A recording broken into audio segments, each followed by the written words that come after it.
বুঝতে শিখো বাবা, এই সমাজ নিরাপদ হবে না। রাসূলুল্লাহ সাল্লাল্লাহু আলাইহি সাল্লাম বলছেন, আমি নিজে বললাম, আমি এই কথা পড়ি তো বাবা, কিশোর নওজোয়ান নিয়ে আমার সারাদিন ভাবি। রাসূলুল্লাহ সাল্লাল্লাহু আলাইহি সাল্লামের হাদিসের বক্তব্য, কোন সমাজের মধ্যে ছেলে মেয়েদের মধ্যে যদি যৌনাচার বেড়ে যায়, সবাই যদি বেহায়া হয়ে যায়, খোদার কসম, নবীর হাদিসের ভবিষ্যৎবাণী, ওই সমাজের বংশ, ওই নামাজের নারীর সতীত্ব ঘরকে ঘর আর নিরাপদ থাকে না। প্রত্যেকেই তো তখন কোনো না কোনো ভাবে সুযোগ তালাশ করে বেবিচারের। একদিনের পত্রিকা, তোমরা একদিনের খবর, বাংলাদেশের 10টা চ্যানেলের খবর, 10টা পত্রিকার খবর, সবগুলো পৃষ্ঠা উল্টাইয়া দেখো, প্রতিদিন বাংলাদেশে বর্তমানে পরকীয়া, অর্থাৎ স্ত্রী অন্য পুরুষের সাথে, পুরুষ অন্য মহিলার সাথে অপকর্ম করছে।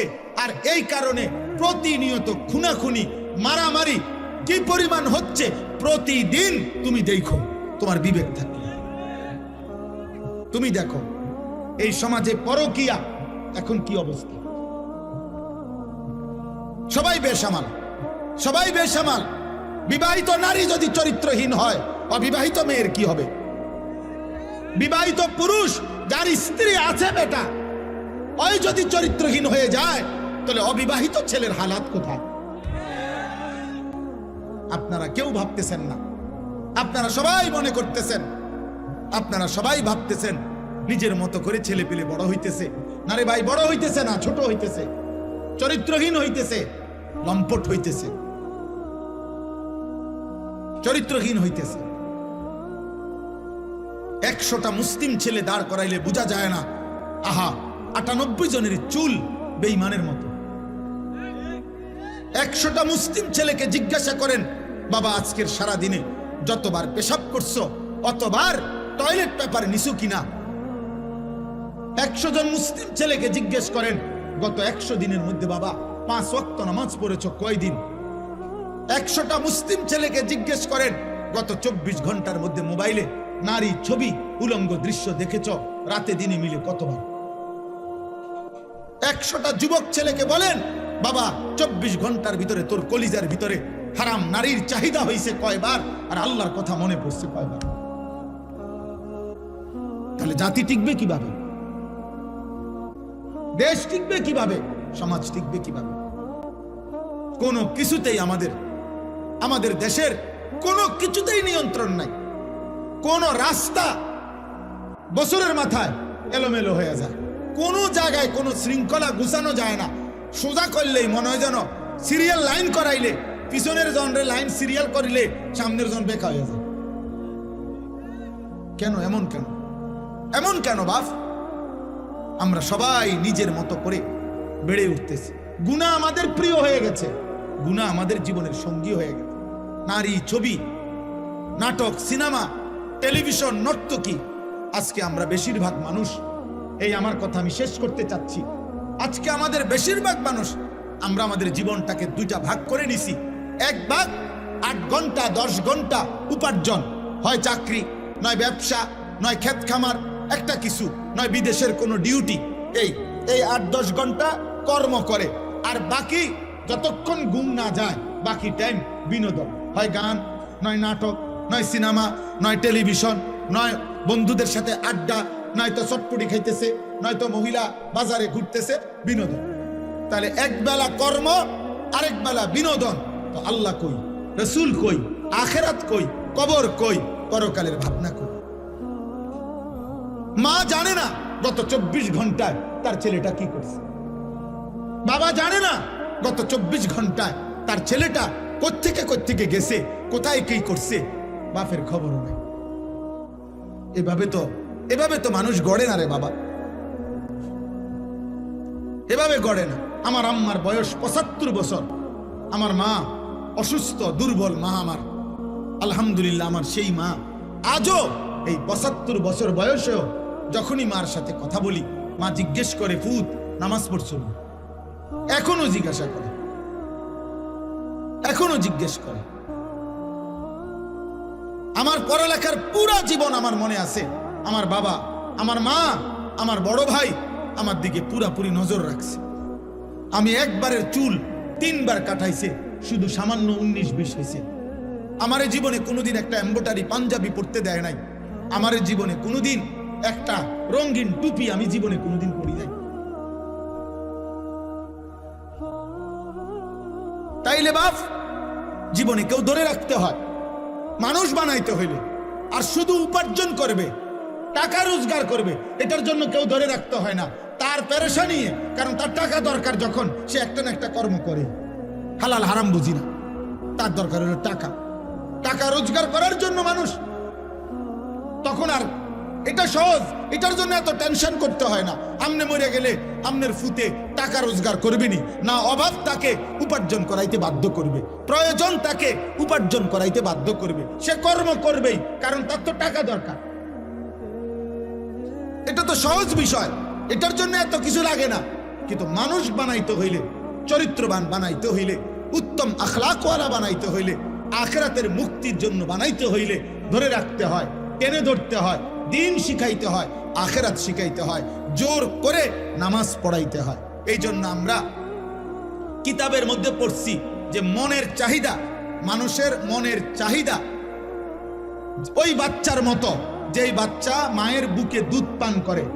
কথাটা খেয়াল করেন, অর্থাৎ বাচ্চা যেটা দুধ পান করে মায়ের, 2 বছর পূর্ণ হইলে মহিলারা যেই কোনো বাচ্চাকে জোর করে দুধ ছাড়ায়।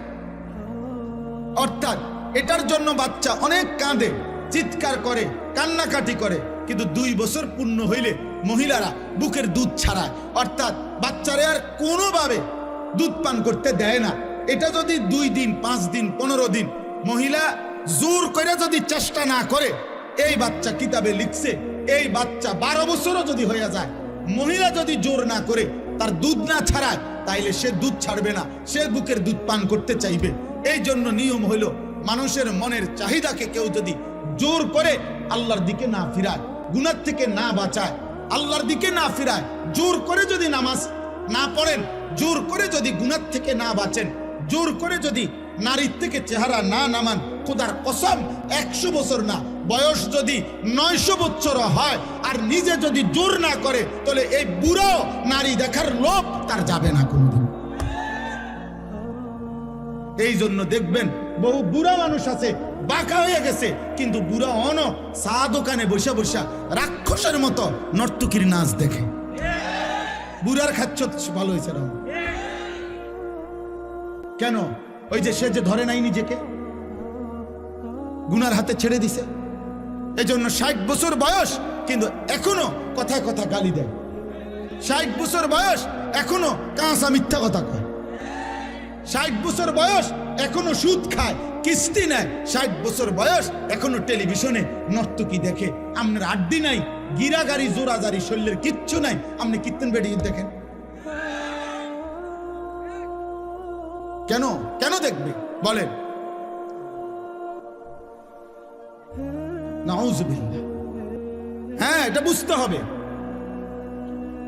আমরা এটাই বুঝাইতে চাই আমি।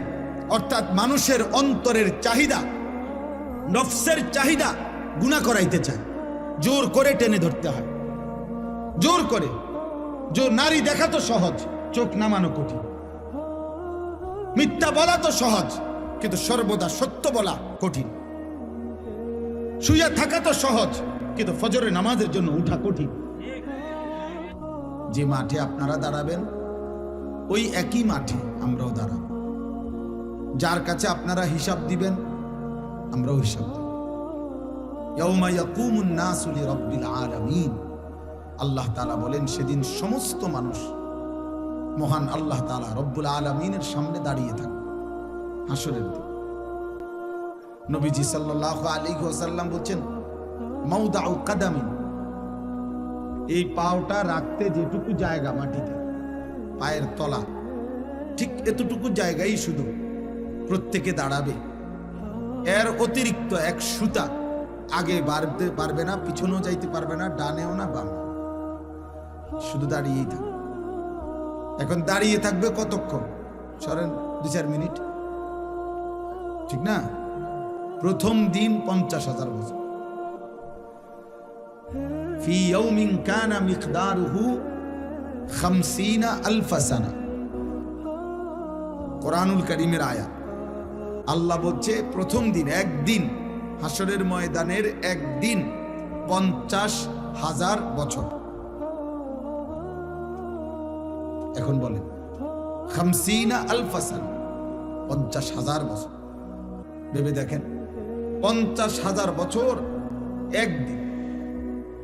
এবার কতদিন চলবে হাসরের মাঠ, সেটা একমাত্র মহান আল্লাহই জানে। তো যদি ধরেন একদিনে দাঁড়ায় থাকতে হয়, তাহলে আপনাকে ন্যূনতম 50,000 বছর দাঁড়ায় থাকতে হবে। আর যেখানে দাঁড়াবেন সেখানে মাথার উপরে সূর্য থাকবে। যেখানে দাঁড়াবেন তখন এই সূর্য যদি মাথার উপরে থাকে, তো পায়ের নিচের জমিনের উত্তপ্ততা, গরম কেমন হবে? আমরা হজ্জের মধ্যে প্রতি বছর, এইবারও আরাফার দিন, মানে যেদিন হজ্জের মূল দিন, আরাফার ময়দানে, সেদিন আল্লাহরই কুদরত। আমি সবসময় মনে হয় যেন আরাফার দিন, মানে যেদিন মূল হজ, সেদিন মনে হয় যেন সূর্যের তীব্রতাটা, প্রখরতাটা বেশি, প্রচন্ড সূর্যের তাপ। তো আরাফার দিনে হজ্জের মধ্যে একটা সুন্নত আমল হইল, তাবুর বাহিরে খোলা জায়গায় খালি আকাশের নিচে দাঁড়িয়ে কিছুক্ষণ দোয়া করা। নবীজি করছেন। তো এটা ওলামায়ে কেরাম আমল করে। তো এইবারও আপনার, অর্থাৎ এই 2-3 বার তাবুত থেকে বাইরে দুপুরবেলা হজ্জের সময় এই দাঁড়াইয়া 2 মিনিট তা 5 মিনিট, 5-7 মিনিট দাঁড়াইতে গিয়ে মনে হয় যেন পাওটা পুইরা গেছে, একদম পুরো একেবারে মনে হয় যেন পাওটা পুড়ে গেছে সোজা। আমি যতবারই উমরার সফর থেকে, হজ্জের সফর থেকে ফিরি, মনে হয় যেন পুরাটা চেহারা রৌদ্রে আলগা একটা পাট পড়ে গেছে, কালো। তাইলে এখনকার দুনিয়াতে পৃথিবী থেকে সূর্য কত দূরে, সেই সূর্যের তাপটাই যদি বেশি লাগে, যদি এত তীব্র অবস্থা হয়, তাইলে ভাইয়া মাথার উপরে আসলে পায়ের নিচের জমিনের উত্তপ্ততাটা কেমন? এবং সেখানে যদি এক দাঁড়ানোতে দাঁড়িয়ে থাকতে হয়, কোনো বসার কিংবা আকপিস করার সুযোগ নাই, এবং সেটা যদি হয় ন্যূনতম 50,000 বছর, তাহলে আপনি আমি হালাত কি হবে ভেবে দেখেন। এই জন্য আসলে বাস্তবতা হইল, কেউ যদি মনে করে যে আমি আখেরাত বুঝিয়ে না, তাহলে তো কোনো সমস্যা নেই। যেমন যে কোনো মেহনত করে না, তার কোনো ভুলে নেই, তার কোনো সমালোচনাই নেই। কারণ তার সমালোচনা একটাই, সে মেহনত করে না। কিন্তু যে কাজ করে তার অনেক সমালোচনা। তো যে মনে করে আখেরাত আমি বুঝিয়ে না, তার তো কোনো টেনশনই নেই। কিন্তু যে মনে করে আখেরাত হবে, আল্লাহর সামনে যেতে হবে, আল্লাহর মুখোমুখি হইতে হবে, আল্লাহ তাআলার কাছে হিসাব দিতে হবে, আমার জিন্দেগির বুঝ দিতে হবে, খোদার কসম তার চিন্তার কোনো শেষ নেই, তার চিন্তার কোনো শেষ নেই। কোরআনুল কারীমের মধ্যে আল্লাহ তাআলা বলছেন, ওয়াল্লাযীনা ইউতুনা মা আতাউ ওয়া কুলুবুহুম ওয়াজিলাতুন আন্নাহুম ইলা রাব্বিহিম রাজিউন। আল্লাহ বলেন, আমার প্রিয় বান্দা যারা, তারা আমার দেওয়া সমস্ত নিয়ামত, আমি যা দিয়েছি, শরীর, স্বাস্থ্য, জীবন, যৌবন, সুস্থতা, সম্পদ, অর্থবিত্ত, ক্ষমতা, প্রভাব প্রতিপত্তি, স্ত্রী, সন্তান, টাকা পয়সা, ঘর সংসার, সব আমি আল্লাহর পথে ব্যয় করে আমার প্রিয় বান্দা তারা।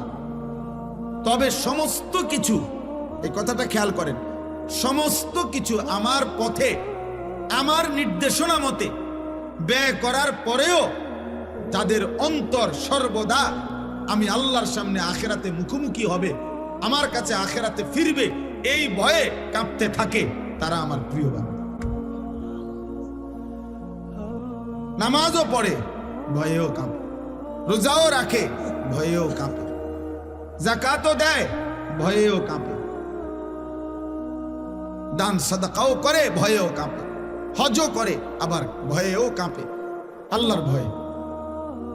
তাহলে এই জন্য বললাম, কোরআনুল কারীমের মধ্যে আছে ইব্রাহিম আলাইহিস সালাম আল্লাহ তাআলার কাছে বলতেন, রব্বি লা তুখজিনি ইয়াউমা ইউবআসুন, আল্লাহ যেদিন কবর থেকে সকলকে হাসরের ময়দানে উঠাবেন, ওই ময়দানে আমি ইব্রাহিমকে বেইজ্জতি করে দেব। উনি নবী, উনি আল্লাহর খলিল, কিন্তু উনি ভয় করছেন, ভয় করছেন। আমাদের অনেকের কাছে এটা কিছুই না, কিন্তু ইমানদারের কাছে এটা অনেক কিছু। নেককারের কাছে আখিরাত অনেক কিছু, নাফরমান পাপীর কাছে এটা কিছুই না, বেঈমানের কাছে এটা কিছুই না রে আব্বা। ফাসিক ফুজ্জারের কাছে জীবনে যার নামাজ নাই, সেজদা নাই, আল্লাহ নাই, রাসূল নাই, পাক নাফাক নাই, হালাল হারাম নাই।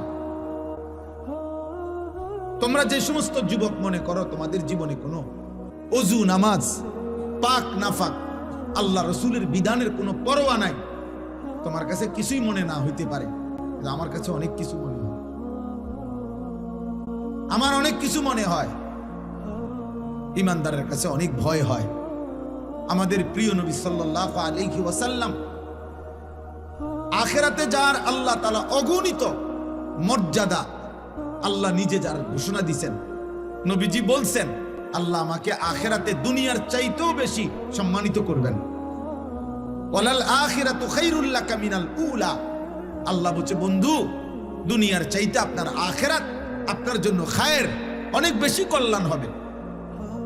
ওয়ালা সাউফা ইউতিকা রাব্বুকা ফাতারদা, আপনাকে আমি আখিরাতে এই পরিমাণ নিয়ামত দেব, পুরস্কার দেব, আপনি সন্তুষ্ট হবেন, আপনি খুশি হয়ে যাবেন। আল্লাহর নবী সাল্লাল্লাহু আলাইহি ওয়াসাল্লাম বলেন, আনা আউয়ালু খাতীবুহুম, আখিরাতে প্রথম আল্লাহর সামনে আমি মুহাম্মদ কথা বলবো। আনা আউয়ালু শাফিঈন, আখিরাতে আমি আল্লাহর সামনে প্রথম সুপারিশ করব। আনা আউয়ালু মুশাফফাইন, আখিরাতে প্রথম আল্লাহ আমার সুপারিশ কবুল করবেন। বিয়াদি লিওয়াউল হামদ, আখিরাতে আমি আমার হাতে আল্লাহর প্রশংসার পতাকা আমার হাতে থাকবে। জামিউল আম্বিয়া তাহতা লিওয়াই, আখিরাতে সব নবী আমার পতাকার নিচে এসে সমবেত হবে। আল্লাহ রাসূল সাল্লাল্লাহু আলাইহি সাল্লাম বলছেন, আমাকে আল্লাহ তাআলা হাউজে কাউসার দান করবে, আমাকে আল্লাহ তাআলা সর্বপ্রথম জান্নাতে প্রবেশ করার অধিকার আল্লাহ আমাকেই দেবে। এত কিছু যার, সেই নবীজি সাল্লাল্লাহু আলাইহি সাল্লাম আখিরাতের এত সম্মান, এত মর্যাদার কথা শুনবার পরেও তিনি প্রতিদিন 5 ওয়াক্ত নামাজের পরে আল্লাহর কাছে দোয়া করতেন আর বলতেন, আল্লাহুম্মা হাসিবনি হিসাবান ইয়াসীরা, আল্লাহ আপনি আমার হিসাব সহজ করে দিন, আমার আখিরাতের হিসাব সহজ করে দিয়ে। ওনার আবার হিসাব কি? উনি তো মাসুম, উনি তো নিষ্পাপ, উনি তো বেগুনা, ওনার তো যাররা পরিমাণও কোনো গুনাহ নাই, তবুও তিনি ভয় করছেন, তবুও তিনি ভয় করছেন। এই জন্য প্রিয় ভাই, প্রিয় বাবা, আমি এটা বুঝাইতে চাই, মূল বিষয় হলো প্রতিটা মাহফিলকে আমি খুব কদর করি এই জন্য যে এটা শুধুমাত্র আমাকে পরিচিত হওয়া, এটা মাকসাদ না। আমি এই দেবিদ্বারে ইতিপূর্বে বহু এমন মাহফিল করছি, বহু মসজিদেও, যেখানে 20 জন 50 জন মানুষ ছিল, 4 জন মানুষের সামনে আমি ওয়াজ করছি, আমি 10 জন মানুষের সামনে ঘড়ির ঘন্টায় 4 ঘন্টাও বয়ান করছি। তাহলে কাজে এটা কোনো বিষয় না যে ধীরে ধীরে জনপ্রিয়তা বাড়তেছে, অতএব আশা করি এবারে না হোক সামনের বারে ইলেকশন করব, এইটা না, এই মাকসাদ না। এখানে জনপ্রিয়তা কোনো বিষয়ই না, এখানে পদ পদবী সুখ্যাতি কোনো বিষয় না। আখিরাতে আমরা প্রত্যেকেই একা একা একজন একজন আল্লাহ তাআলার সামনে হিসাবের জন্য দাঁড়াইতে হবে। ওয়াকিফুহুম ইন্নাহুম মাসউলুন। কোরআনুল কারীমের মধ্যে আছে আল্লাহ তাআলা ফেরেশতাদেরকে হাসরের ময়দানে বলবেন, আমার একজন একজন বান্দা আমার সামনে এনে দাঁড় করাও, আমি আল্লাহ আমি নিজেই জিজ্ঞেস করব। আজ আমি জিজ্ঞেস করব, আমার বান্দা বলো, আমার এক এক লোকমা খাবারের হিসাব দাও, আমার এক এক ঢোক পানির হিসাব দাও বান্দা, আমার প্রতিটা নিঃশ্বাসের হিসাব দাও, আমার দেওয়া হায়াতের সেকেন্ড সেকেন্ড বান্দা হিসাব দাও। একটা 24 ঘন্টা কেমনে পার করলা বান্দা, একবারও এক ওয়াক্ত নামাজ পড়লা না, একটা সেজদাও দিলা না। 24 ঘন্টা 12 ঘন্টা তোমার জীবন থেকে চলে গেল, তুমি নাফরমান, একটা বার তোমার জবান দিয়া আমি আল্লাহর নামটুকুও বের হইল না। মুসলমানের ঘরে এত বড় নিকৃষ্ট ডাকাত কেমনে হইল? মুসলমানের ঘরে এত বড় বেয়াদব কেমনে হইলা যে এক ওয়াক্ত নামাজ পড়ো না? মুসলমান পরিচয় দাও কোন লজ্জা? তার চাইতে বড় নির্লজ্জ বিহায়া যে নিজেকে পরিচয় দেয় মুসলমান, অথচ সে এক ওয়াক্ত নামাজের একটা সেজদা দেয় না। এর চাইতে নিকৃষ্ট বেয়াদব আসমানের নিচে জমিনের উপরে কোনো জানোয়ারও নাই। কোন জানোয়ারও নাই বেটা, কোন জানোয়ার এমন হইতে পারে না, কোন জানোয়ার না। কারণ জানোয়ারের উপরে নামাজ ফরজ করা হয় নাই, কোন কুত্তার উপরে নামাজ ফরজ করা হয় নাই, এই জন্য সে নামাজ পড়ে না। কোন শূকরের উপরে নামাজ ফরজ করা হয় নাই, এই জন্য সে নামাজ পড়ে না, এজন্য সে পড়ে না। রে আব্বা, তুমি কুত্তারে জিগাইও যে তুমি কেন নামাজ পড়ো না, সে বলবে আমারে আল্লাহ নামাজ পড়তে বলে নাই, আমার উপরে শরীয়তের বিধান নাই, কিন্তু তোমার উপরে বিধান আছে। তুমি মুসলমানের বাচ্চা, তোমার মা মুসলমান, তোমার বাবা মুসলমান, তুমি বুঝ হওয়ার পর থেকে শুনেছ তুমি মুসলমান।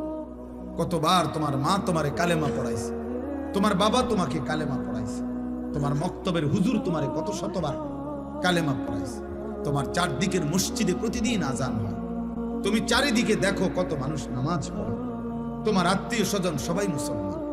এতগুলো ইসলামের পরিবেশ চারদিকে থাকার পরেও যে গাদ্দার আল্লাহকে সেজদা দেয় না, তার চাইতে বড় গাদ্দার, তার চাইতে বড় অহংকারী বেয়াদব আর কেউ হইতে পারে।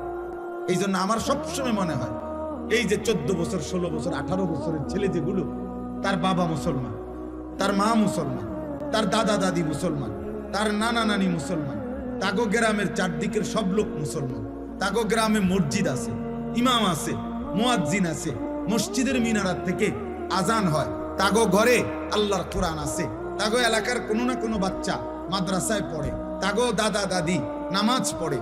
এরকম ইসলামের পরিবেশ, নামাজের পরিবেশ থাকার পরে, চোখে দেখার পরেও যে এক ওয়াক্ত নামাজ পড়ে না, তার মতো নিকৃষ্ট বেয়াদব, এত বড় জানোয়ার কোন জানোয়ারও হয় না। এ বড় বড় বেশি বেয়াদব। এই জন্য বাপ আপনাদেরকেও বলি, আপনাদের যে সমস্ত ছেলে এক ওয়াক্ত নামাজ পড়ে না, এ আপনার সন্তান হওয়ার অযোগ্য। এই অপদার্থকে আপনি সন্তান পরিচয় দিয়েন, ওই আপনার সন্তান না, ও আপনার সন্তান, ও ছোটখাটো গাদ্দার না। চারিদিকে ইসলামের পরিবেশ, এর পরও হেতে এত কম বয়স, মাত্র 16 বছর, কিন্তু বেয়াদব, এত বড় বেয়াদব, 16 বছর বয়সেই মাত্র আল্লাহকে কোনো 2 পয়সার পাত্তা দেন। এই গাদ্দার তো 40 বছর বয়সে দাজ্জাল হয়ে যাবে। সে 40 বছর বয়সে বলবে, বেটা গত 30 বছর আল্লাহরে একটা সেজদা দেই নাই, কিতা করতে পারছে আল্লাহ? আমি ফেরাউনের চাইতে কম কি? আমি নমরুদের চাইতে কম কি বেটা? হ্যাঁ, তা আল্লাহ বলবে, বান্দা বেশি কিছু তো আর খাও না, তুমি না মনে করছো তুমি অনেক রঙে আছো, কিন্তু তোমারে আমি যা খাওয়াই দুনিয়ায়, এর চাইতে বেশি আমি জানোয়ারে খাওয়াই। আমার বাঘ, আমার সিংহ, আমার গরু ছাগল, আমার কুকুর বিড়াল তোমার চাইতে বেশি খায়। জঙ্গলের প্রাণীরা বেশি খায়, সাগরের প্রাণীগুলো বেশি খায়, এবং আমাদের চাইতে ফ্রেশ পিওর খাবার জঙ্গলের প্রাণী খায়। কোনো বাঘের খাবারে কোনো ফরমালিন নাই, কোনো সিংহের খাবারে কোনো ফরমালিন নাই, কোনো ভাল্লুকের খাবারে কোনো ফরমালিন নাই, কোনো ভেজাল নাই, পিওর খাবার, পিওর গোশত খায়। আমাদের সব খাবারের মধ্যে ঝামেলা, আমাদের সব খাবারের মধ্যে ফরমালিন আছে, আমাদের সব খাবারের মধ্যে ধোঁকা আছে। তাহলে আমরা সামান্য ধোঁকা মিশ্রিত দুনিয়া ভোগ করি, এতটুকুতেই আল্লাহকে এভাবে ভুলে গেলাম।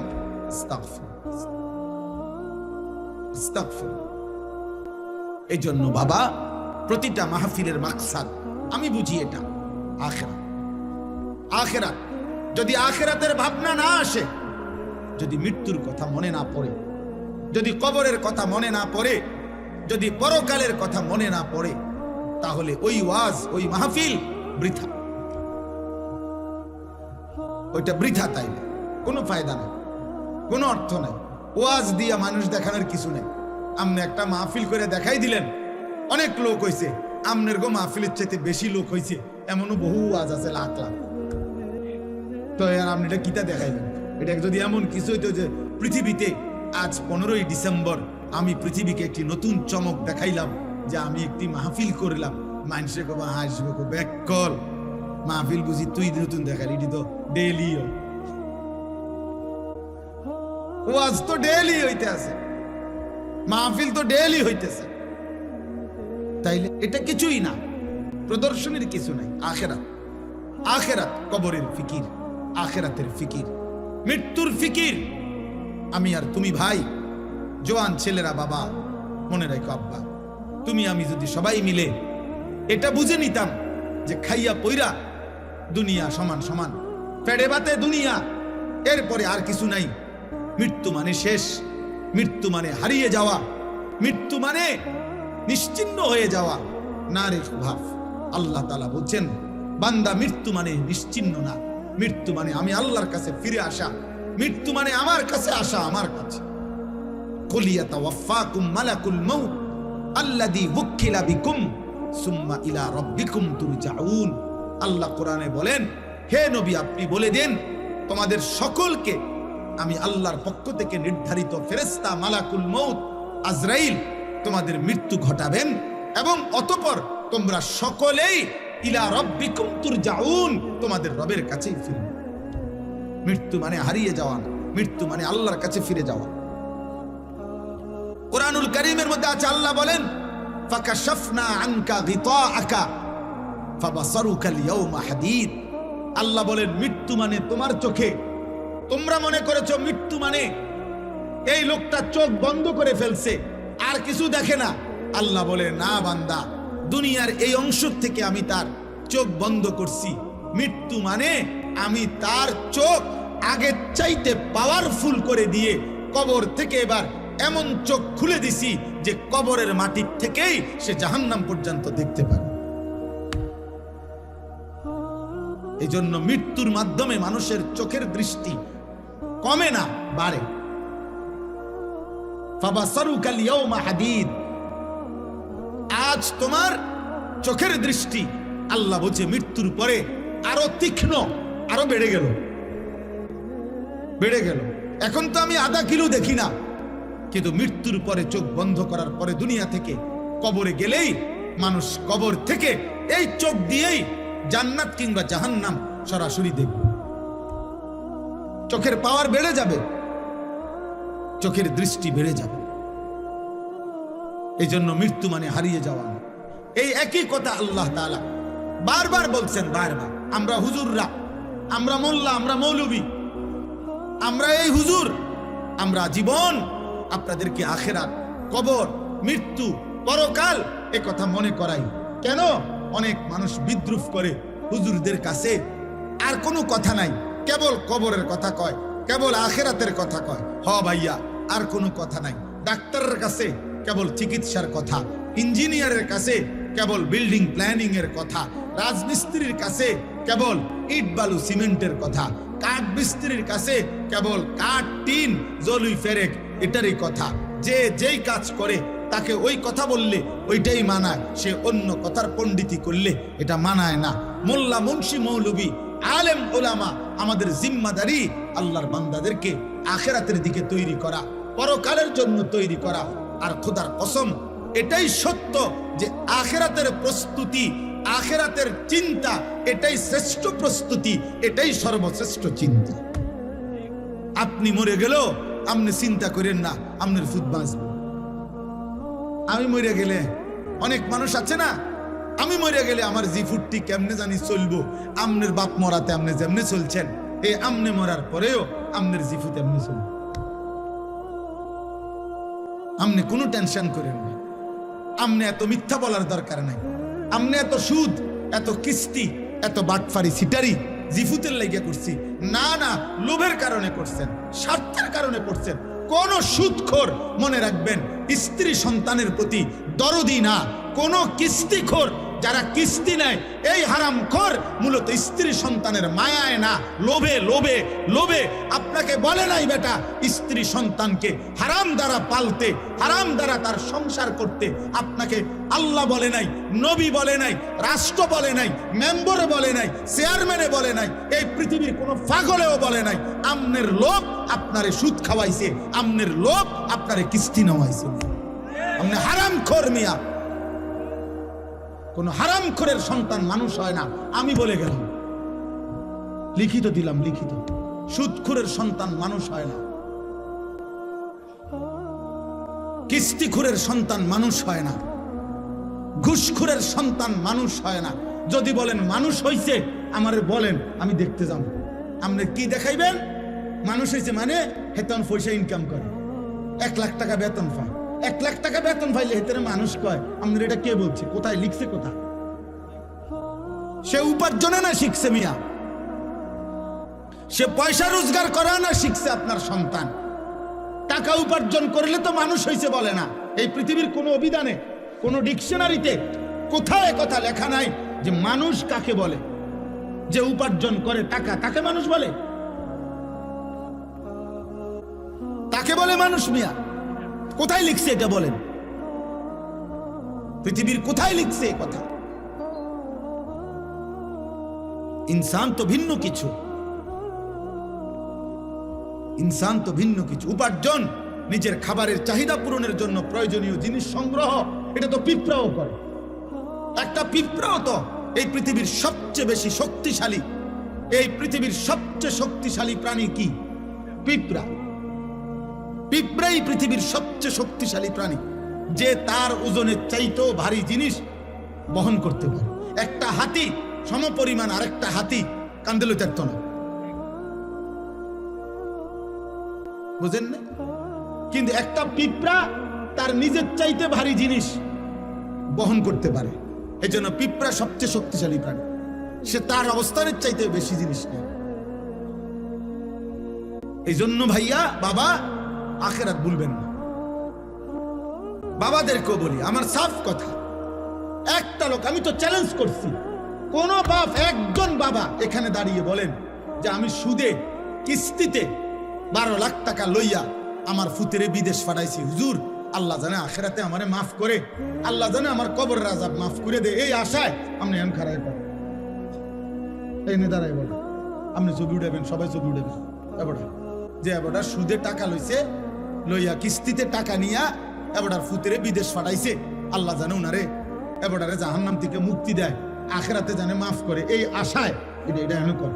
আসেন এখন আসেন, বলেন, একজন লোক বলেন, বুঝেন নাই কথা আমার? বলেন, আপনি সুদে টাকা নিছেন আখিরাতের আশায়? কথা বলেন না কেন? আপনি কিস্তিতে টাকা নিছেন আখিরাতের আশায়, জাহান্নাম থেকে বাঁচার আশায়, দুনিয়ার লোভে?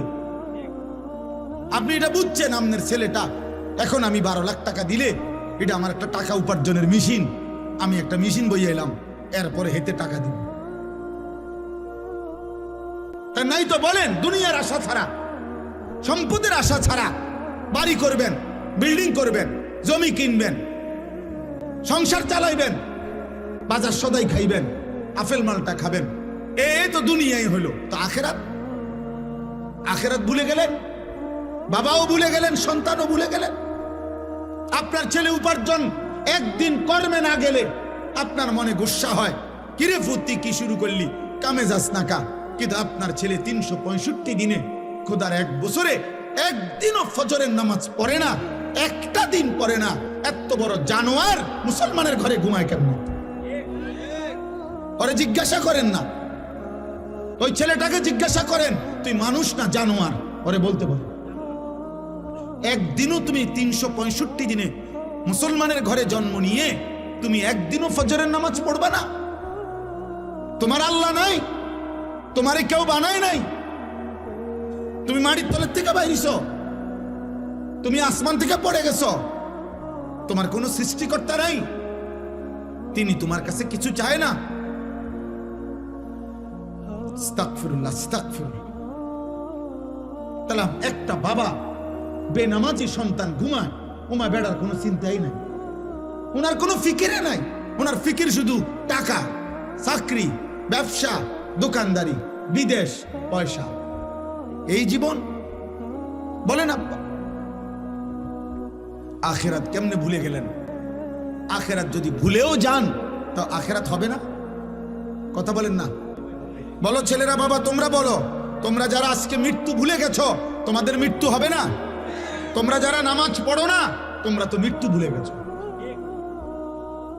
তোমাদের যাদের চরিত্র অপবিত্র, নারী দেখে, উলঙ্গ ছবি দেখলে, নারী দেখলে, জিনা ব্যভিচারের দৃশ্য দেখলে, হারাম নারী দেখলে বীর্যপাত হয় শরীরের মধ্যে, আর এই শরীর তখন নাপাক হয়। নাপাক জিনা করিলে, ব্যভিচার করিলে, নারীর সাথে হারাম সম্পর্ক করিলে, মদ পান করিলে, ব্যভিচার করিলে শরীর নাপাক হয়, অপবিত্র হয়, অপবিত্র। আল্লাহ রসুল সাল্লাল্লাহু আলাইহি সাল্লাম বলছেন, যে ব্যক্তি মদ পান করে, যে জিনা ব্যভিচার করে, খোদার কসম নবী বলছে, আল্লাহ তার অন্তর থেকে ঈমান খুলে ফেলে, মানুষ যেমন তার দেহ থেকে জামা খুলে ফেলে।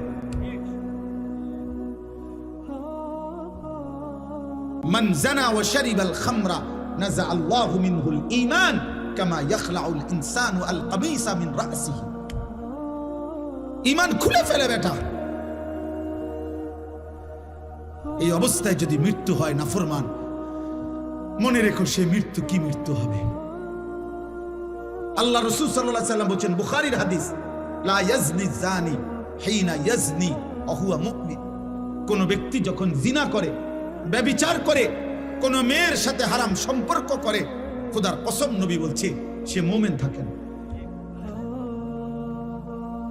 লা ইয়াশরাবুল খামরা হিনা ইয়াশরাবু ওয়া হুয়া মুমিন। নবীজি বলছে যে নেশাখোর মদ পান করে, আল্লাহ রাসূল বলছে সে মুমিন থাকে না।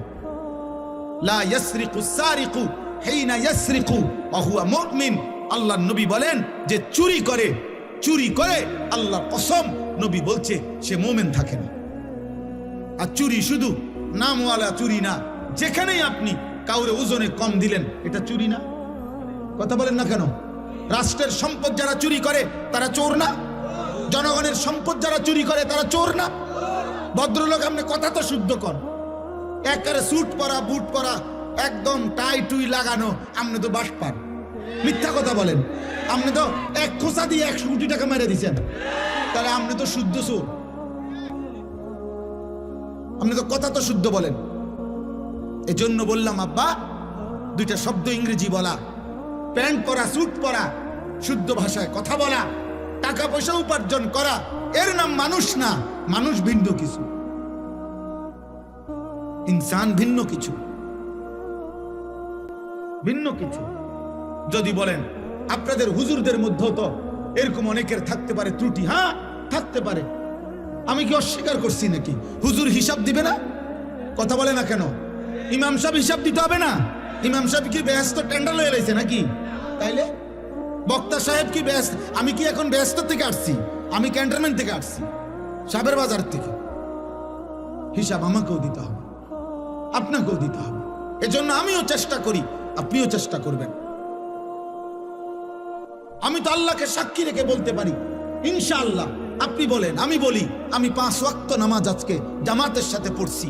আপনি দাঁড়ান, যুবক ভাই তোমরা তো বলো। এই জন্য একজন আরেকজনের কাঁধা ছোড়াছড়ি করলে হবে না। আপনারও তো দোষ আছে। না, আপনারও তো দোষ আছে, এ কথা বললে হবে না আব্বা। আপনার দোষ আমার দোষ প্রশ্ন না, আমাদের প্রত্যেকেই আল্লাহর সামনে যেতে হবে, আখিরাতে যেতে হবে, এই গুনাহ থেকে বাঁচতে হবে, গুনাহ থেকে বাঁচতে হবে। প্রতিটা গুনাহ বাবা, প্রতিটা গুনাহ, প্রতিটা পাপ, খোদার কসম আল্লাহর নবী বলছেন ওয়া ইন্নাল ফুজুরা ইয়াহদি ইলান নার। নবীজি বলছেন উম্মত, প্রতিটা গুনাহ তোমাদেরকে জাহান্নামের দিকে টেনে নিয়ে যাবে। এই নারী ছবি, এই নাচ গান, এই অস্থিরতা, এই বেহায়াপনা, এই অসভ্যতা, এই নোংরামি, এই মদ জুয়া সুদ ঘুষ কিস্তি, আমাদের মা বোনেদের বেপর্দা জিন্দিগি। আহা, আপনাদের ঘরে এখন আর আপনারা নিজ চোখে দেখা আপনাদের এক এক মেয়ে, আপনাদের বোন, আপনাদের কন্যা, আপনাদের স্ত্রী বেসামাল বেসামাল, মন মতো পোশাক পরে, মন মতো জামা গায়ে দেয়, কত রঙে, কত ডিজাইনে, কত ঢঙ্গে সাজে, রাস্তায় রাস্তায় ঘুরে, বাজারে মার্কেটে প্রতিনিয়ত ঘুরতে থাকে। আহারি, বাপ কোথায়, স্বামী কোথায়, ভাই কোথায়, আত্মীয় কোথায়, অভিভাবক কোথায়? তোমাদের যুব, পিছনে তাকায়ও না, পিছনে তাকাবা না। তোমাদের একটা একটা ছেলেকে আমি বলি, বাবা তোমরা এই সমাজের ছেলে, আমার কথা মনে রাখো, তোমরা যেভাবে আজকে নামাজ ছাড়া এই মোবাইলে আসক্ত হয়ে, তোমরা যেভাবে নারী ছবি আসক্ত হয়ে গেছ, তোমাদের আগামী 10 বছর পরে আল্লাহ চাহে তো হায়াত দিলে, আজকে তোমাদের যাদের বয়স 14, 16, 18, 20 বছর, তোমরা প্রত্যেকেই হারাম প্রেম তালাশ করছো, তোমরা প্রত্যেকেই কোনো না কোনো মেয়ের সাথে সম্পর্ক করতে চাচ্ছ, তোমরা নামাজ ছেড়ে দিচ্ছ। আমার আব্বা মনে রাখো, আগামী 10 বছর পরে, আগামী 15 বছর পরে হতে পারে তোমাদের তখন বিয়ের প্রয়োজন হবে, তোমার বোনেরও বিয়ে দিতে হবে, তোমারও বিয়ে করতে হবে। পবিত্র স্বামী তোমার বোনের জন্য একটা নেককার পবিত্র ছেলে কই বাবা, তোমার জন্য একটা চরিত্রবান মেয়ে কই পাইবা? তোমরাই তো তোমাদের সমাজ শেষ করে দিচ্ছ। আমার কথা হাসি দিয়ে উড়াই দিও না, একজনও ভাইবা, একজন। তোমার সমাজ তো তুমি, তোমার যদি কোনোদিন এক ওয়াক্ত নামাজ পড়তে মন না চায়, তো তোমার সমাজের বাকি ছেলেদের কি অবস্থা? তুমি যদি দিবানিশি নারী ছবি দেখো, তোমার যদি সারাক্ষণ মোবাইলে উলঙ্গ ছবি দেখতে মন চায়, তোমার স্ত্রী যে হবে তার চরিত্র কি হবে? রাবেয়া বসরি। তোমার বোনের যে স্বামী হবে, ওর চরিত্র কি হবে? ও কোত্থেকে আসবে? ও তো আলগা গ্রহ থেকে, মঙ্গল গ্রহ থেকে আসবে না, ও তো এই সমাজেরই বেড়ে ওঠা মানুষ, ও তো এই সমাজের বেড়ে ওঠা মানুষ। আমরা এখন নিজেরা বুঝি, ছোটবেলায় মাদ্রাসায় আমরাও পড়ালেখা করছি বাবা, আর এখন আমরা মাদ্রাসায় পড়াই বাচ্চাদেরকে, খুব কষ্ট হয়, বেশি কষ্ট হয় বাচ্চাদেরকে এখন পড়াইতে। কেন? একটা বাচ্চা আপনার তার বাড়িতে গেলে তার চারিদিকে তার বাড়ির চাচাতো ভাই, মামাতো ভাই, ফুফাতো ভাই, জ্যাঠাতো ভাই, খালাতো ভাই, আপন বড় ভাই, আপন মা, আপন বোন, প্রত্যেকের হাতে দেখে একটা একটা বড় মোবাইল, সবাই ছবি তুলতেছে, ভিডিও করতেছে, সবাই আপনার নাটক দেখতেছে। এর মাঝখানে এই একটা ছেলে, সে তখন নিজের বড় অসহায় মনে করে যে আরে আমার মন মাদ্রাসায় পড়ার কারণে আমারে বন্দি করে রাখছে, আমারে জেলখানা দিয়ে রাখছে, আমারে আবদ্ধ করে রাখছে, আমার জীবনের কোনো সুখ নাই, আনন্দ নাই, আমার কোনো উল্লাস নাই। এই কারণে প্রতিনিয়ত আমরা মাদ্রাসা চালাই বাবা, প্রতিনিয়ত বাচ্চাদেরকে অভিভাবক আইসা কাঁদে যে হুজুর কোনোভাবে মাদ্রাসায় পড়াইতে পারতেছি না, রাখতে পারতেছি না, কেবল ছুটে যায় বাচ্চা, কেবল ছুটে যায়। কারণ চারিদিকের গুনার এই আয়োজন দেখে তার নিয়ন্ত্রণ করা একা কষ্ট হয়। তুমি বলো বাবা, তুমি বলো, বুঝতে দেখো, বুঝতে দেখো।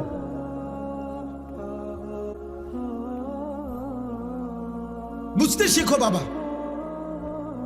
এই সমাজ নিরাপদ হবে না। রাসূলুল্লাহ সাল্লাল্লাহু আলাইহি সাল্লাম বলছেন, আমি নিজে বললাম, আমি এই কথা পড়ি তো বাবা, কিশোর নওজোয়ান নিয়ে আমার সারাদিন ভাবি। রাসূলুল্লাহ সাল্লাল্লাহু আলাইহি সাল্লামের হাদিসের বক্তব্য, কোন সমাজের মধ্যে ছেলে মেয়েদের মধ্যে যদি যৌনাচার বেড়ে যায়, সবাই যদি বেহায়া হয়ে যায়, খোদার কসম নবীর হাদিসের ভবিষ্যৎবাণী, ওই সমাজের বংশ, ওই নামাজের নারীর সতীত্ব ঘরকে ঘর আর নিরাপদ থাকে না। প্রত্যেকেই তো তখন কোনো না কোনোভাবে সুযোগ তালাশ করে বেবিচারের। একদিনের পত্রিকা, তোমরা একদিনের খবর, বাংলাদেশের 10টা চ্যানেলের খবর, 10টা পত্রিকার খবর, সবগুলো পৃষ্ঠা উল্টাইয়া দেখো, প্রতিদিন বাংলাদেশে বর্তমানে পরকীয়া, অর্থাৎ স্ত্রী অন্য পুরুষের সাথে, পুরুষ অন্য মহিলার সাথে অপকর্ম করছে। আর এই কারণে প্রতিনিয়ত খুনাখুনি, মারামারি কি পরিমাণ হচ্ছে প্রতিদিন। তুমি দেখো, তোমার বিবেক থাকে, তুমি দেখো এই সমাজে পরকীয়া এখন কি অবস্থা। সবাই বেসামাল। বিবাহিত নারী যদি চরিত্রহীন হয়, অবিবাহিত মেয়ের কি হবে? বিবাহিত পুরুষ যার স্ত্রী আছে বেটা, ওই যদি চরিত্রহীন হয়ে যায়, তাহলে অবিবাহিত ছেলের হালাত কোথায়? আপনারা কেউ ভাবতেছেন না। আপনারা সবাই মনে করতেছেন, আপনারা সবাই ভাবতেছেন নিজের মতো করে ছেলে পেলে বড় হইতেছে। না রে ভাই, বড় হইতেছে না, ছোট হইতেছে, চরিত্রহীন হইতেছে, লম্পট হইতেছে, চরিত্রহীন হইতেছে। 100টা মুসলিম ছেলে দাঁড় করাইলে বোঝা যায় না, আহা 98 জনের চুল বেঈমানের মতো। 100টা মুসলিম ছেলেকে জিজ্ঞাসা করেন, বাবা আজকের সারা দিনে যতবার পেশাব করছো অতবার টয়লেট পেপার নিছো কিনা? 100 জন মুসলিম ছেলেকে জিজ্ঞেস করেন, গত 100 দিনের মধ্যে বাবা 5 ওয়াক্ত নামাজ পড়েছো কয়দিন? 100টা মুসলিম ছেলেকে জিজ্ঞেস করেন, গত 24 ঘন্টার মধ্যে মোবাইলে নারী ছবি, উলঙ্গ দৃশ্য দেখেছ রাতে দিনে মিলে কতবার? 100টা যুবক ছেলেকে বলেন, বাবা 24 ঘন্টার ভিতরে তোর কলিজার ভিতরে হারাম নারীর চাহিদা হইছে কয়বার, আর আল্লাহর কথা মনে পড়ছে কয়বার? তাহলে জাতি টিকবে কিভাবে? দেশ টিকবে কিভাবে? সমাজ টিকবে কিভাবে? কোনো কিছুতেই আমাদের দেশের কোনো কিছুতেই নিয়ন্ত্রণ নাই। কোন রাস্তা বছরের মাথায় এলোমেলো হয়ে যায়, কোন জায়গায় কোনো শৃঙ্খলা গুছানো যায় না।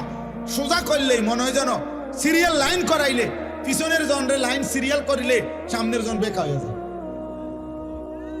কেন? এমন কেন বাপ? আমরা সবাই নিজের মতো করে বেড়ে উঠতেছি। গুনাহ আমাদের প্রিয় হয়ে গেছে, গুনাহ আমাদের জীবনের সঙ্গী হয়ে গেছে।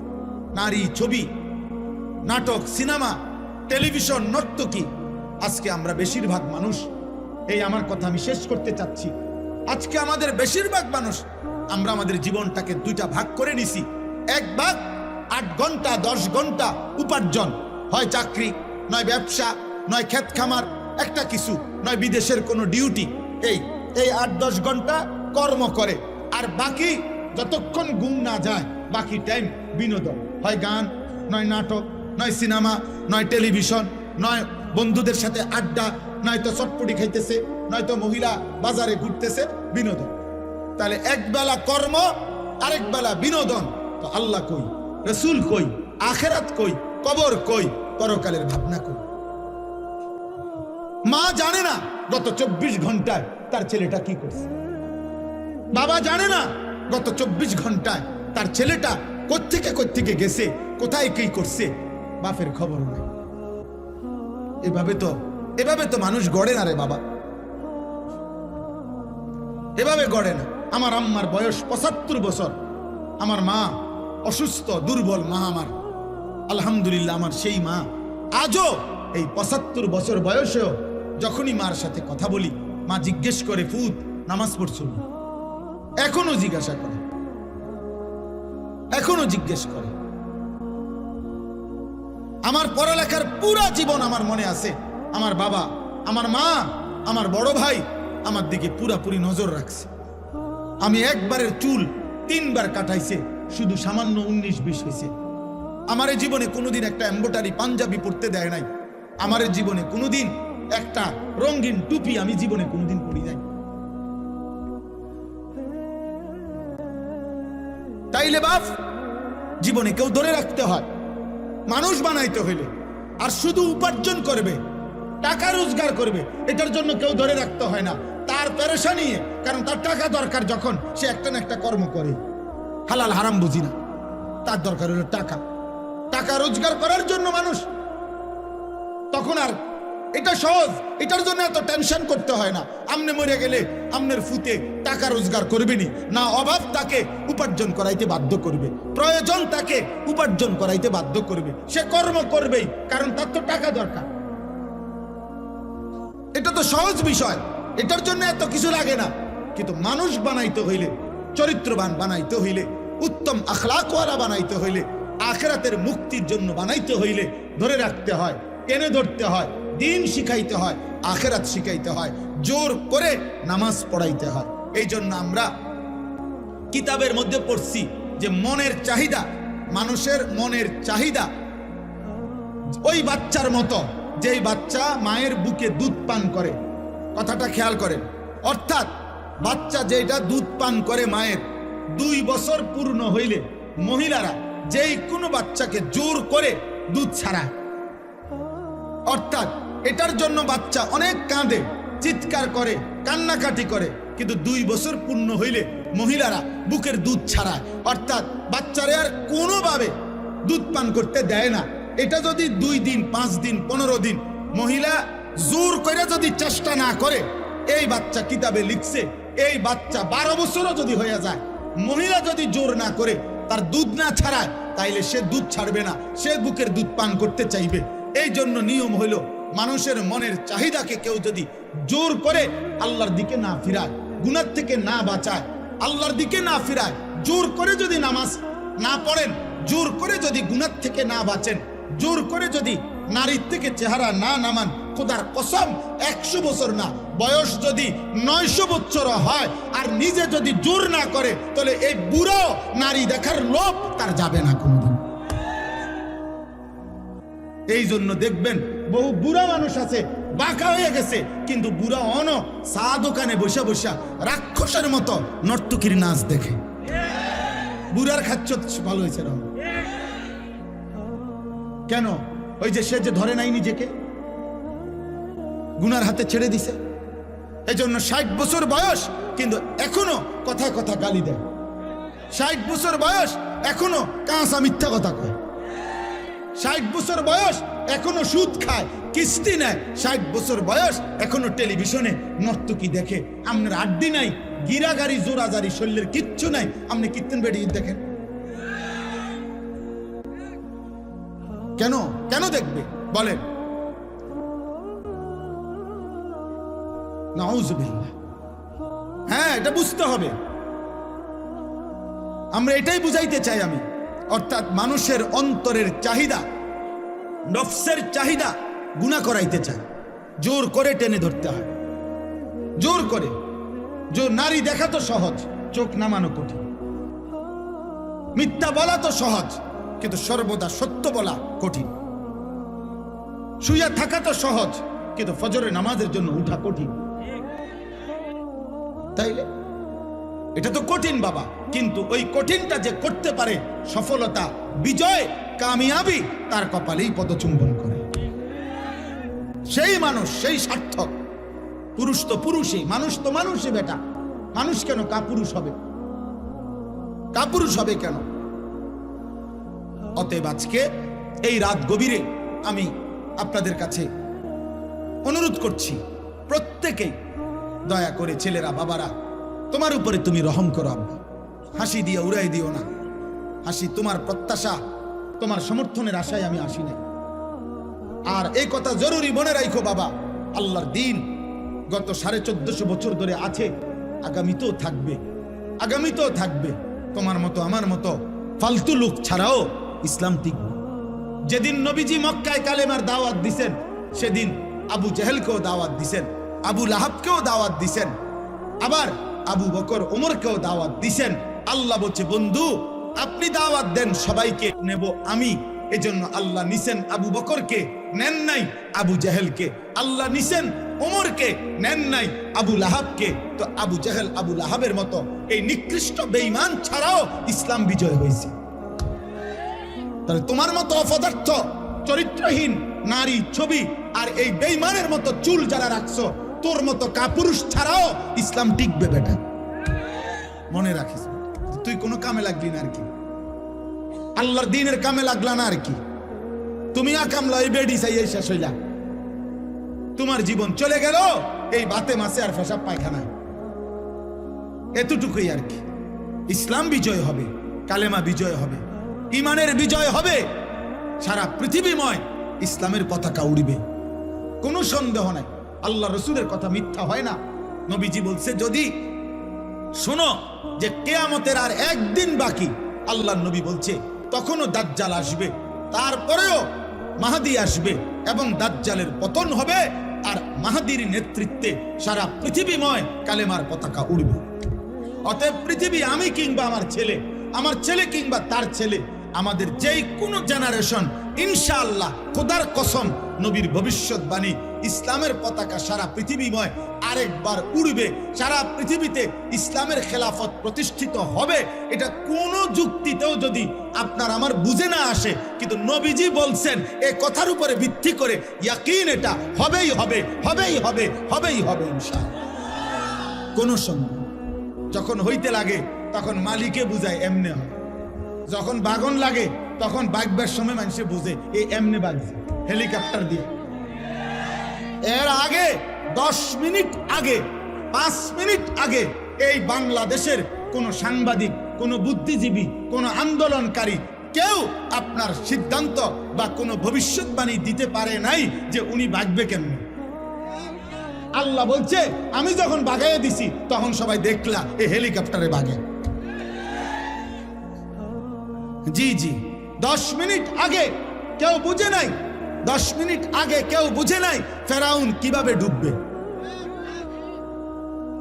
10 মিনিট আগে কেউ বুঝে নাই নমরুদ কিভাবে ধ্বংস হবে। কেউ বুঝছে? বুঝে না। এই পৃথিবীর কোন জালেম, এই পৃথিবীর কোন পাপী জানে না তার পতন কিভাবে, কিন্তু আল্লাহ ঠিকই জানে, আল্লাহ ঠিকই জানে। মালিক যখন চায় সব ইন্তজাম হয়। অতএব আজকে আমি এটাই বললাম, গুনাহ ছাড়ো, গুনাহ ছাড়ো আব্বা, নাফরমানি ছেড়ে দাও বাপ, 5 ওয়াক্ত নামাজ পড়ো, আল্লাহকে মানো, দিন মানো, দিন মানো, নিজের ভালো করো, নিজের ভালো করো। তোমরা অনেক ছেলে এখানে, তোমাদেরকে বললাম বাবা নষ্ট হইও না, চরিত্রহীন হইও না রে বাপ, লম্পট হইও না, পাপী, চরিত্রহীন, লম্পট। খোদার কসম তোমার রাত গভীরে না, 7 তাবক জমিনের নিচে, আমি আনিস বললাম মাটির সবচেয়ে নিচেও যদি গিয়া তুমি মোবাইলে নর্তকী দেখো, তারপরও তুমি মনে করছো খুব গোপনে, না খোদার কসম নবী বলছে পাপীর একাকিত্বের পাপের চিহ্ন আল্লাহ তাআলা দিনের আলোতে মানুষের চোখে ভাসিয়ে দেয়। মানুষ চেহারা দেখলেই বুঝে, মানুষ চোখ দেখেই বলে দেয় তারে দেখতে মনে হয় ফুট্টাখোর, তারে দেখতে মনে হয় বাবাখোর, তারে দেখতে মনে হয় গাঁজাখোর, তারে দেখতে মনে হয় 6 নম্বর 2 নম্বর। তার চেহারা দেখতেই বোঝা যায় তে অসৎ কোনো জায়গা থেকে আইছে, অথচ সে তোমার সাথে ছিল না, কিন্তু চোখ বলে দিছে। এটা আল্লাহর কুদরত, আল্লাহর কুদরত।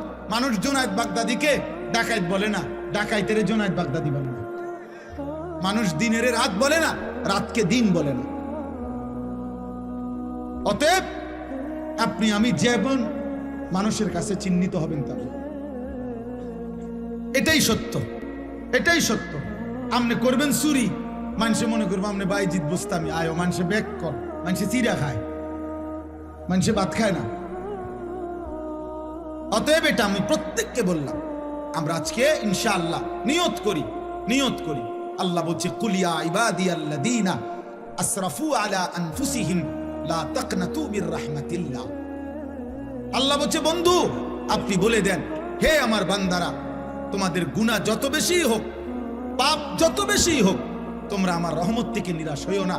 আমি আল্লাহ ওয়াদা দিলাম যথাযথ পন্থায় আমার কাছে আসলে আমি সমস্ত গুনাহ মাফ করে দেব। ইন্নাহু হুয়াল গফুরুর রহিম, আমি আল্লাহ ক্ষমাশীল, আমি দয়াবান। যথাযথ পন্থা কি? আল্লাহ বলেন মাফ নিতে হলে সব গুনাহ আমাকে 2টা কাজ করতে হবে। ও আনিবু ইলা রাব্বিকুম, আল্লাহ বলেন 1 নম্বরে তুমি তওবা করো তোমার রবের নিকটে। তওবা করো মানে তুমি আগের গুনাহ ছেড়ে দাও, আর করবে না, ওয়াদা দাও, লজ্জিত হয়ে মাফ চাও। আল্লাহ বলেন এই 3টা জিনিস, গুনাহ ছেড়ে দিবা, আর করবা না, ওয়াদা দিবা, লজ্জিত হয়ে মাফ চাইবা, তাহলে আমি আল্লাহ তোমার এমন তওবা শতভাগ কবুল করে আসমান পর্যন্ত গুনাহ হলেও মাফ করে দেব। ওয়া আসলিমু লাহু। আর 2 নম্বরে, এখন থেকেই, যখন থেকে ভুল বুঝতে পেরেছো, এখন থেকেই আমার আনুগত্য শুরু করো, এখন থেকেই নামাজ পড়ো, এখন থেকেই গুনাহ ছাড়ো, এখন থেকেই হালাল পন্থায় চলো, এখন থেকেই আমি আল্লাহর গোলামি শুরু করো। মিন ক্বাবলি আন ইয়াতিয়াকুমুল আযাবু সুম্মা লা তুনসারুন। আল্লাহ তাআলা বলেন যে বান্দা, এই 2 কাজ, 1 নম্বরে গুনাহ ছেড়ে দিয়ে তওবা করো, 2 এখন থেকেই আমার আনুগত্য ইসলাম মানা শুরু করো। এই দুটোটাই আল্লাহ বলছে আযাব আসার আগে, অর্থাৎ মৃত্যু আসার আগেই করে ফেলো। সুম্মা লা তুনসারুন, কিন্তু মৃত্যু আসলে তোমাকে আর সাহায্য করা হবে না, সেদিন আর তুমি কিছুই করতে পারবে না, কিছুই করতে পারবে না। ওয়াত্তাবিউ আহসানা মা উনজিলা ইলাইকুম মির রাব্বিকুম। আল্লাহ বলেন, আর সর্বশেষ তোমার জীবনটা তুমি আমার কোরআনের অনুসরণ করো। মিন ক্বাবলি আন ইয়াতিয়াকুমুল আযাবু বাগতাতাও ওয়া আনতুম লা তাশউরুন। আমি আল্লাহর পক্ষ থেকে হঠাৎ মৃত্যু আসার আগেই যা তুমি বুঝতেও পারবে না। আমার ভাই, আমার বন্ধু, আমার কথা শেষ, আমার কথা শেষ। আমি প্রতিটা যুবক, প্রতিটা কিশোর, প্রতিটা বাবা, পর্দার আড়ালের মা বোন, আমিও আপনাদেরকে বলি, নাও শুনলেও কোনো অসুবিধা নাই। আজ 21 বছর ধরে মালিকের কথা আমরা এইটুকু বলার চেষ্টা করি সব সময়, এই আশায় বলি যে হেদায়েত, পরিবর্তন আল্লাহর হাতে। পৃথিবীর কোনো বক্তার হাতে পরিবর্তন নেই। পরিবর্তন কার হাতে? হেদায়েত কার হাতে? আল্লাহর হাতে। সর্বশ্রেষ্ঠ রাসূলের হাতেও হেদায়েত নাই, হেদায়েত আল্লাহর হাতে। বলে যাওয়া দায়িত্ব, বলে যাওয়া। এই জন্য আমরা বলে যাই, আলহামদুলিল্লাহ আমরা আশাবাদী। প্রতিদিন বাংলাদেশে, এই আমার শেষ 2 মিনিটের কথা, প্রতিদিন বাংলাদেশে এখন দেশের হালাত অনেক ভালো। এটিকে ভালো যে প্রতি মুহূর্তে এখন যুবক, কিশোর, নওজোয়ান, এই নতুন প্রজন্ম ইসলামের দিকে ফিরছে। আলহামদুলিল্লাহ, এটা আমাদের জরিপ। আমরাও দেশের খোঁজ খবর রাখি। আমরা চাঁদের দেশে থাকি না, আমরা মঙ্গল গ্রহে থাকি না, আমরা এই দেশেই থাকি। আলহামদুলিল্লাহ, অসংখ্য অগণিত যুবক আমার জানা মতে, আলহামদুলিল্লাহ, যারা গুনাহ করতে করতে বিরক্ত হয়ে গেছে, এখন আর ভাল লাগে না, এখন আর ভাল লাগে না, নতুন কিছু চাচ্ছে। এই নতুনটাই ইসলাম, নতুনটাই ইসলাম। বাংলাদেশের অগণিত ইউনিভার্সিটিতে বর্তমানে নওজোয়ান ছেলেরা আল্লাহর কথা, রাসূলের কথা, নবীর জীবনের কথা শুনে চোখের পানি ফেলে অঝরে কাঁদতেছে। এই সেদিন সারা পৃথিবী দেখছে, নর্থ সাউথ ইউনিভার্সিটির ছেলেরা রাসূলুল্লাহ সাল্লাল্লাহু আলাইহি সাল্লামের সিরাত জীবনের কথা শুনে হলে উপস্থিত মঞ্চে অঝরে বাচ্চার মতো কাঁদছে। ইউনিভার্সিটির ছেলেরা, বহু ইউনিভার্সিটির ছেলেরা আমার সাথে যোগাযোগ করে যে আলহামদুলিল্লাহ হুজুর, আমরা আমাদের জায়গা থেকে দ্বীনের কাজ করছি, কোন দল পার্টি বুঝি না, আল্লাহর দিকে ফিরছে। তুমি যুবক, তুমি কিশোর, মনে রাখো তুমি হয়তো বাদ পড়ে যাবে। ইমানদার ঠিকই জাগবে, জাগবে। আলহামদুলিল্লাহ, সারা বাংলাদেশে আমরা একটা মেহনত করি। সমস্ত নওজোয়ান আমি দাওয়াত দিলাম, আমাদের একটা ছোট্ট মেহনত আছে। সেটা কি? ফজর ক্যাম্পেইন। আমরা এই কাজটা করি, মানে ফজরের নামাজের মুসল্লি বৃদ্ধির চেষ্টা করি কিশোর যুবকদের মাধ্যমে। কিশোর যুবক বর্তমান সময়ে ফজরের নামাজে তাদেরকে উপস্থিত করাবার চেষ্টা খুব করা উচিত, খুব করা। এই জন্য আলহামদুলিল্লাহ এখন ব্যাপকভাবে আমরা চেষ্টা করি, বলি যে একজন যুবক, একজন কিশোর, তুমি সিদ্ধান্ত নিবা যে আমি ফজরের নামাজ পড়ব, আমার একজন বন্ধুকে ফজরের নামাজের জন্য উঠাবো। তোমরা 2 জন হবা, তোমরা 2 জনকে আবার ডাকলে 4 জন হবে, 4 জনে ডাকলে 8 জন হবে, 8 জনে ডাকলে 16 জন হবে। এইভাবে ইনশাআল্লাহ ফজরের মুসল্লি বাড়বে। ফজরের মুসল্লি কেন বাড়ানো দরকার? 1 নাম্বার কথা হলো, ফজরের মুসল্লি যারা রাসূলের হাদিসের বাণী মাহাদির সৈনিক, তারা ফজরের মুসল্লি তারা যারা দাজ্জালের বিরুদ্ধে লড়বে, তারা ফজরের মুসল্লি যারা বিশ্বময় ইমানের পতাকা উড়াবে, তারা এই জন্য আগামীর পৃথিবীতে ফজরের মুসল্লি আল্লাহর জন্য লড়াই করুন। এই জন্য তোমাদেরকে বললাম যুবক, তোমরা তোমাদের জায়গায় মেহনত করো। আলহামদুলিল্লাহ বাংলাদেশে আমি গতকালকেও এক মাহফিলে ছিলাম, 40 জন, আমাদের মুরাদনগরের কোনায় এক মাহফিলে 40 জন কিশোর আলহামদুলিল্লাহ নিয়মিত ফজরের নামাজ পড়ে ওদেরকে আমরা পুরস্কৃত করছি। সারা বাংলাদেশে এখন আমাদের এক উপজেলায় 4500 কিশোর যুবক আছে যারা প্রতিদিন ফজরের নামাজ জামাতে পড়ে। 250, 200, 2200, 2100 এরকম ছেলে আছে বিভিন্ন অঞ্চলে যারা ফজর পড়ে। এটা কোনো দল না, পার্টি না, কোনো সংগঠন না, সামনে নির্বাচনে কোনো মার্কা না। আল্লাহর জন্য ফজরের মুসল্লি বৃদ্ধির চেষ্টা করি। আমার ব্যক্তিগত সাধনা কিশোর নওজোয়ান আল্লাহর দিকে ফিরবে। এই জন্য আমি আমার মাদ্রাসা কুমিল্লা ক্যান্টনমেন্ট ময়নামতি সাহেবের বাজার ওইখানে 118 শতক জায়গা আলহামদুলিল্লাহ বড় জায়গা কিনছি। আমার একটা আশা, একদিকে বাচ্চাদের মাদ্রাসা হবে, একদিকে সারা বাংলাদেশের যত কিশোর যুবক স্কুল কলেজ ইউনিভার্সিটিতে পড়ে অথবা পড়ে না অথবা অন্য বয়সী একেবারে দিন মজুর কুলি ঠেলাওয়ালা, বছরের যেই কোনো সময় আমি আলাদা মাদ্রাসা করতে চাচ্ছি, শিক্ষক কর্মচারী রেখে আলাদা, যে যেই কোনো দিন যার যেটুকু সময় হয় এটুকু সময়ের জন্য মাদ্রাসায় আসবে, দিন শিখবে। জেদ্দুর এদ্দুর আমার একটা স্লোগান, যে আসবে যখন দিন শিখবে তখন, যার সময় যতক্ষণ দিন শিখবে ততক্ষণ, কম হোক বেশি হোক। একটা তুমি অজুটাই শিখো, তুমি রুকুটাই শিখো, তুমি আলহামদুলিল্লাহ সূরাটাই ঠিক করো, অল্প হোক, শুক্রবারে আসো, শনিবারে আসো, বন্ধের দিন আসো, কোনো এক বেলা আসো। আলহামদুলিল্লাহ এই পর্যন্ত এই 2025 সালে আমার মাদ্রাসায় আমরা 2টা বন্ধে, প্রথম সাময়িক এবং দ্বিতীয় সাময়িক পরীক্ষার বন্ধে 3 দিন স্কুল কলেজের ছেলে বরাবর একদম রেজিস্ট্রেশন করা 500-র মতো কিশোর ছেলে যুবক ছেলে কলেজ ইউনিভার্সিটির স্কুলের আমরা অজু নামাজ সূরা কেরাত দোয়া কালাম শিখাইছি।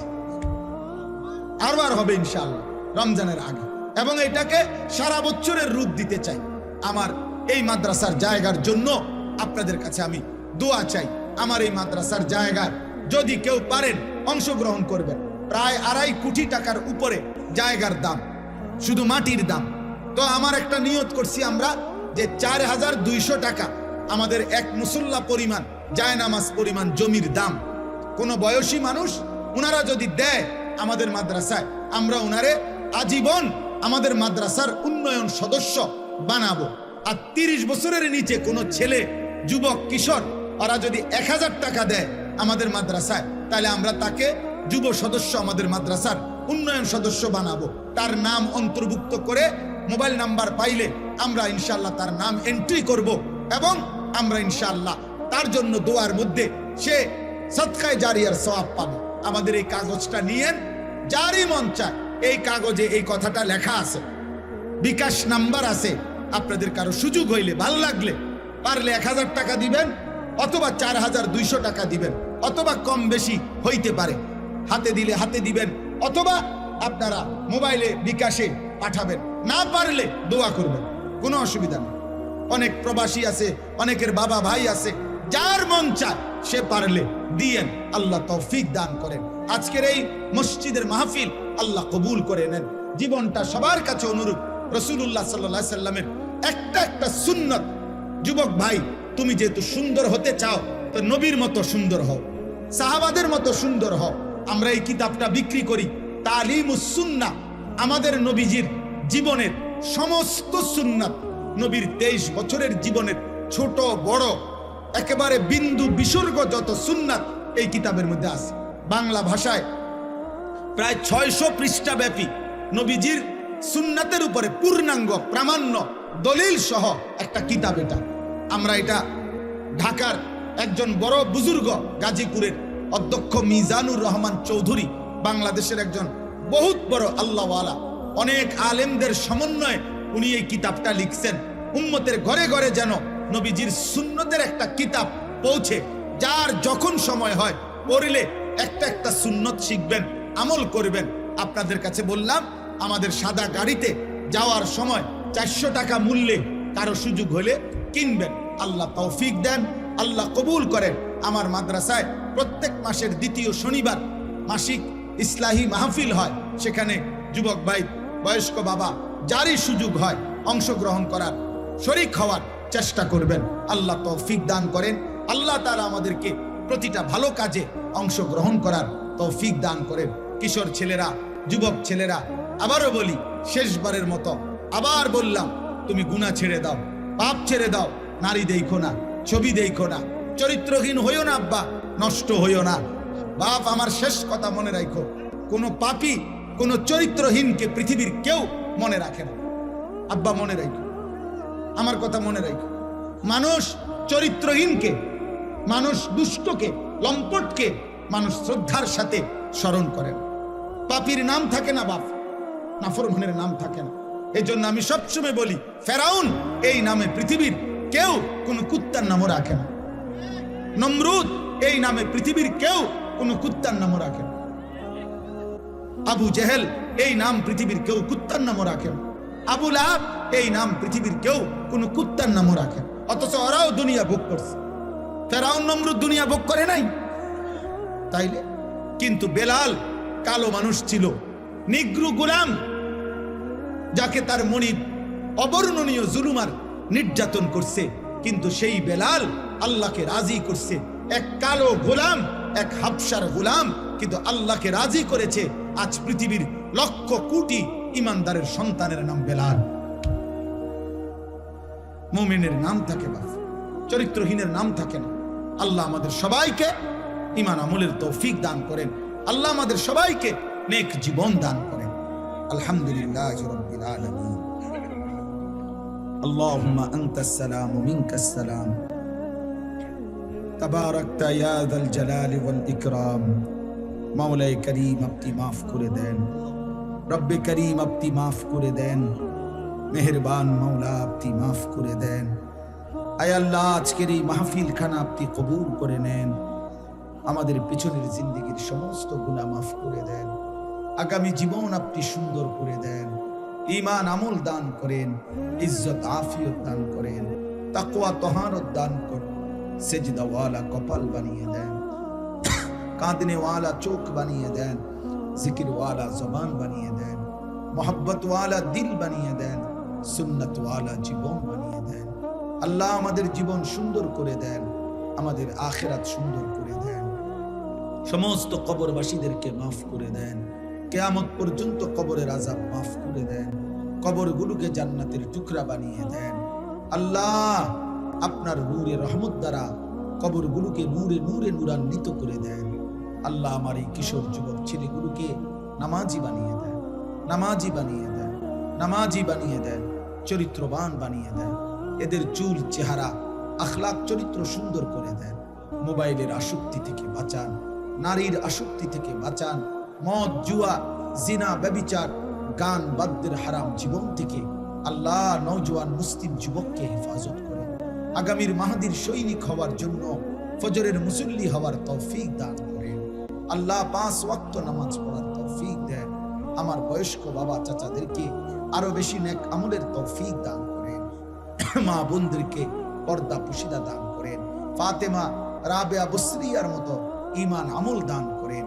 বয়স্ক বাবা সবাইকে কবুল করেন। ছোট্ট মাসুম বাচ্চাদেরকে কবুল করেন। অনেক ওলামায়ে কেরাম, আল্লাহ ওনাদেরকেও হায়াতে তয়্যিবা আফিয়া দান করেন। এই মসজিদখানা কবুল করে নেন। মসজিদের জায়গা, জমি, টাকা পয়সা যে যখন যতটুকু দিয়েছে, দিচ্ছে, আল্লাহ সকলকে কবুল আর মনসুর করে নেন।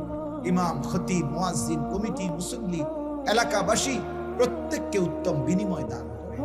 আল্লাহ আমার মহব্বতের অনেক বাবা ভাই এই মাহফিলে অংশগ্রহণ করেছে, আল্লাহ সবাইকে কবুল আর মনসুর করেন। অসুস্থ বিমারি যারা শিফা করে দেন, কামাই রুজিতে হালাল বরকত দান করেন। প্রবাসীদেরকে বিদেশের জমিনে সহি সালামতে নিরাপদে রাখেন। যার যত পেরেশানি আছে আসান করে দেন, অভাব দূর করে দেন। আল্লাহ আমাদের মাদ্রাসা আপনি কবুল করে নেন। মাদ্রাসার জায়গা, জমির টাকা পয়সা, সার্বিক ব্যবস্থাপনা আপনি হোসনে ইন্তজাম করে দেন। আল্লাহ আমার দেশকে নিরাপদ করে দেন। আল্লাহ আমার দেশকে আপনি নিরাপদ করে দেন। একজন ইনসাফকার, ন্যায়পরায়ণ, আদেল শাসক আমাদেরকে দিয়েন মাওলা, কোন জালেমের হাতে তুলে দিয়েন না রে মাওলা, কোন জালেমের হাতে তুলে দিয়েন না, কোন জালেমের হাতে তুলে দিয়েন না, কোন জালেমের হাতে তুলে দিয়েন না রে মাওলা। ইজ্জত নিয়ে কোরআন বুকে সেজদা দিয়ে বাঁচতে চাই মাওলা, বিবি বাচ্চাদেরকে ঈমান আমলের উপরে রেখে যেতে চাই। আল্লাহ আপনি কবুল করেন, আপনি কবুল করেন। রব্বির হামহুমা কামা রব্বায়ানি সগীরা। রব্বানা হাব লানা মিন আজওয়াজিনা ওয়া যুররিয়াতিনা কুররাতা আ'য়ুন ওয়াজআলনা লিল মুত্তাকিনা ইমামা। সুবহান রাব্বিকা রব্বিল ইজ্জাতি আম্মা ইয়াসিফুন ওয়া সালামুন আলাল মুরসালিন ওয়ালহামদুলিল্লাহি রাব্বিল আলামিন।